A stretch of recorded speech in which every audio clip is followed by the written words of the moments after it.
In this video, I'll guide you through the steps to verify your identity on Cash App. Let's get started. Launch Cash App. Open the Cash App on your smartphone. Access account settings. Tap on your profile image icon in the upper right-hand corner of the home screen.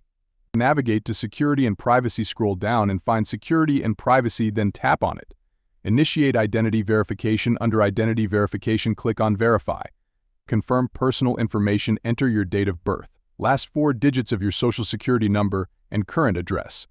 Verification completion. Once you've entered the information correctly, you'll see Info Verified. Click Done to proceed. Verify using Photo ID. Select the option to verify using a photo ID. Choose ID type. Choose the type of ID you want to use for verification, e.g., driver's license, state ID, passport. Take photos. Allow Cash App to use your camera to take photos of the front and back of your ID. Then take a photo of yourself. Verification process. Wait for Cash App to check the photos and verify your identity. Completion. Once your identity is verified, click Done to finish the process. By following these steps, you'll successfully verify your identity on Cash App. I hope this guide was helpful. Don't forget to subscribe to our YouTube channel for more useful content. Thank you for watching.